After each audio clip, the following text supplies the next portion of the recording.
भीमबा जी ने प्रत्यक्ष शासन व्यवस्था का आरंभ किया। वह लगभग उन्हीं नियमों व परंपराओं का पालन किया जो नागपुर के भोसला शासकों द्वारा बनाया गया। भीमबा जी की मृत्यु के बाद वेंको जी के समय से सूबेदारी के रूप में एक नवीन व्यवस्था की शुरुआत हुई, परंतु पारंपरिक प्रशासनिक व्यवस्था बनी रही। दूसरे सूबेदार विठलराव दिनकर ने प्रशासनिक व्यवस्था में एक बड़ा परिवर्तन करते हुए कलचुरी कालीन गढ़ व्यवस्था को समाप्त कर दिया और मराठा राज्य को विभिन्न परगनों में विभक्त कर दिया। परगना व्यवस्था। सूबेदार विठलराव दिनकर ने यह व्यवस्था प्रारंभ की। उसने मराठा राज्य को 27 परगनों में विभाजित कर दिया। यह व्यवस्था 1790 ईस्वी में 1818 ईस्वी तक चलती रही।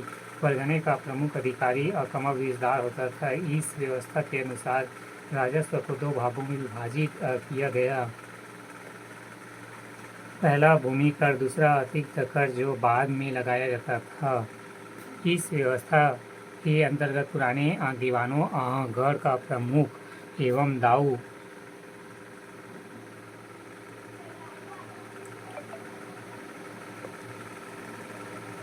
क्या है बर का प्रमुख के स्थान पर कमाविजदार फडणवीस बड़कर आदि नियुक्ति की गई। ग्राम घोटिया का पद यथावत बना रहा। उनके प्रमुख अधिकारी निम्न थे। कमाविजदार यहाँ परगने का प्रमुख अधिकारी होता था, जिसके पास परगने संबंधित सभी अधिकार जैसे कि सैनिक, असैनिक, दीवानी, फौजदारी, माल संबंधित अधिकार थे। यहाँ अपने परगने में सूबेदार का प्रतिनिधित्व होता था। पूर्ववर्ती शासन में गणपतियों की जो स्थिति थी, लगभग वैसे स्थिति कमाविजदार की थी। 200 से 500 रुपये प्रति वर्ष वेतन रूप में इन्हें प्राप्त होता था। इसकी आमदनी के अन्य कई स्रोत थे। परगना व्यवस्था आरंभ 1790 ईस्वी में आरंभ करता सूबेदार विठलराव दिनकर द्वारा संख्या छत्तीसगढ़ के 27 परगनों में विभाजित पुरानी गढ़ व्यवस्था की समाप्ति। कमाविजदार, परगना प्रमुख, सैनिक, असैनिक एवं दीवानी अधिकार, फडणवीस आय व्यय का हिसाब, बढ़कर परगने की जानकारी कमाविजदार को भेजा था। बरार पांडे, कर निर्धारण एवं वसूली में सूबेदार का सहयोग। पातेदार, परगने का कागजी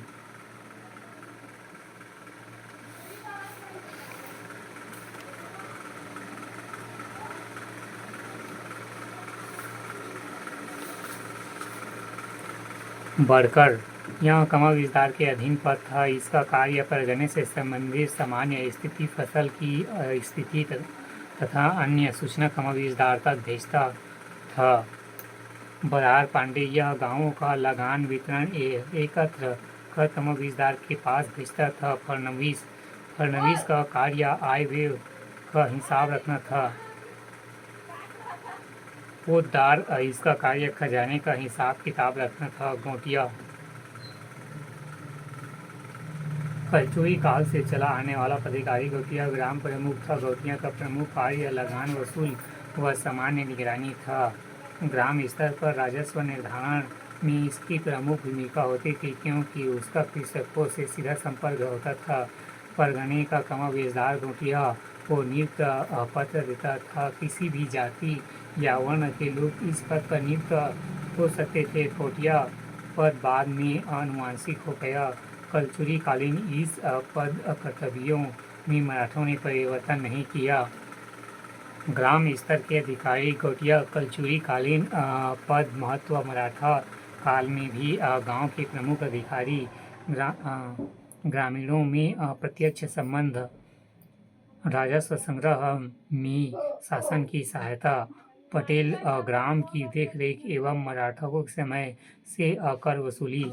कोटवार गांव की सुरक्षा का दायित्व। चौहान ग्राम रक्षक।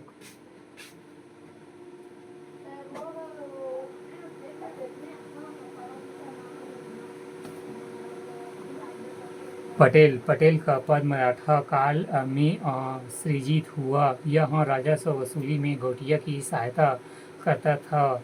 वह अपने कार्यों में एवज में वेतन के अलावा लाभांश प्राप्त करता था। यह पद मुख्यतः महाराष्ट्रियन ब्राह्मणों को दिया गया यह पद आनुवंशिक नहीं था और न ही इसे बेचा जा सकता था। हेगनिव ने इस पद को अनावश्यक व किसानों पर भार स्वरूप माना। मराठाकालीन राजस्व व्यवस्था भूमि कर आय का प्रमुख स्रोत था, जिसमें ग्राम प्रधानी व अन्य स्तर के शीर्ष अधिकारी मुख्यतः भूमिका में होते थे। मराठों ने राजस्व के क्षेत्र में एक नया अधिकारी पटेल नियुक्त किया। मराठों के क्षेत्र में तलुकदारी व्यवस्था भी लागू थी।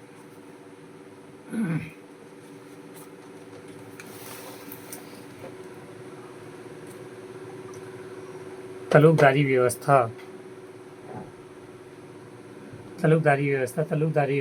के अंतर्गत भूमि को एक प्रकार के ठेकेदारी व्यवस्था के अंतर्गत निश्चित समय अवधि के लिए निर्धारित व्यक्ति को दिया जाता था। उस अवधि की समाप्ति के बाद या तो इसका नवीनीकरण होता था या समाप्त किया जाता था।